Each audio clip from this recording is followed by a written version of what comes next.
Okay, so first off with the spinal cord, let's get the terminology straight. The spinal cord is the thing composed of nervous tissue, and it's enclosed in the vertebral column. So I actually have a picture here of a spinal cord, and it is, you cannot see it, but it is enclosed in this vertebral column. The vertebral column is a series of vertebrae that are stacked up, and the spinal column, it is not an appropriate or accurate word. Spinal column is like a hybrid between these two terms, and it's not, no, please don't use that. So, your vertebral column, it begins at the foramen magnum, or the big, large spine hole in the skull, and it extends to about the second lumbar vertebra, which is actually a little bit higher than you think. And so this here, that's about where the spinal cord ends. The tapered end of the spinal cord is called the conus medullaris. So let's number these, 1, 2, 3, right? So this tapered end here is the conus medullaris. There's a little tiny string of connective tissue that attaches the conus medullaris to the sacrum itself. And this is called the filum terminal. Ooh, there we go. This is what is called the filum terminal. As you grow in utero, the length of your body does not grow in proportion to the length of your spinal cord. The spinal cord lags behind, and it lags behind the lengthening body and the lengthening vertebral column.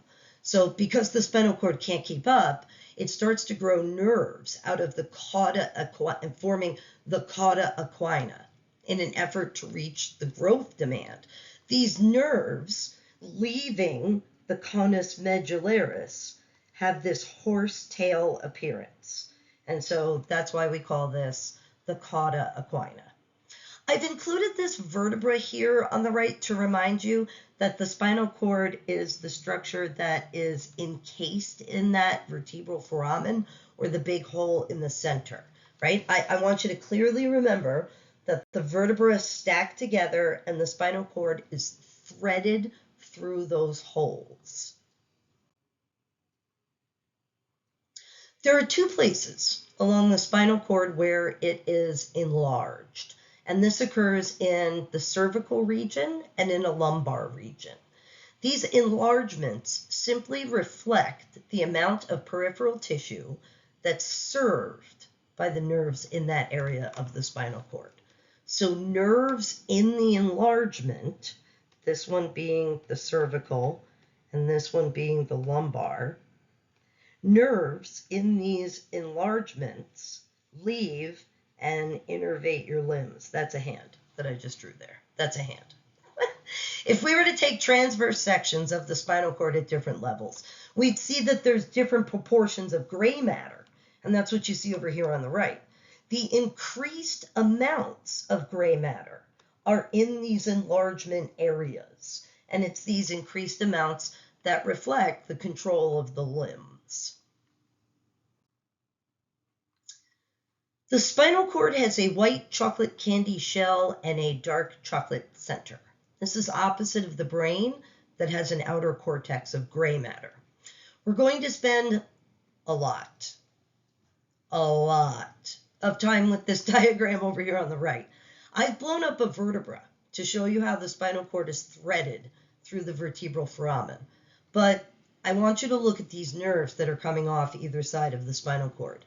These nerves are threaded through the space between this vertebra and the one on top of it.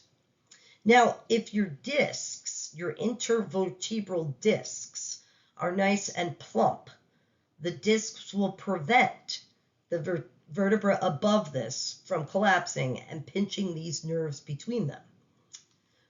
But if you're like me and you have the spine of a 94-year-old woman, yet you don't have any space and pretty much everything from L2 down is crushed.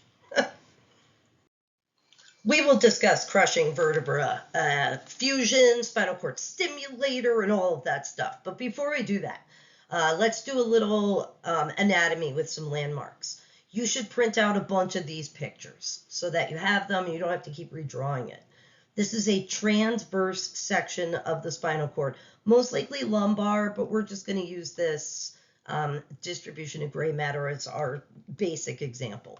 So the nerves that are coming off are not part of the spinal cord.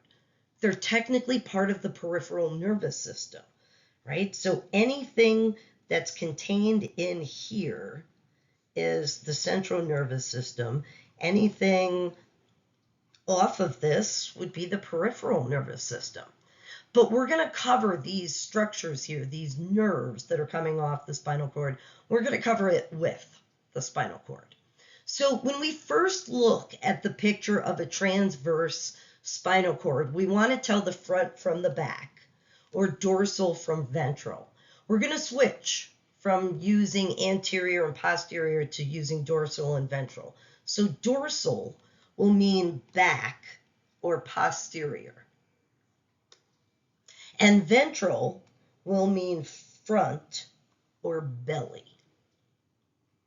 In the middle of this spinal cord, which I wrote over with CNS, is something called the central canal, and we'll label that number 1, 2, and 3.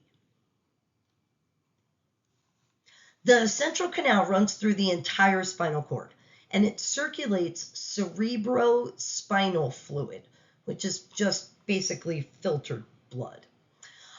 On the anterior or ventral side, there's this huge fissure that dips into the spinal cord and makes this big gap.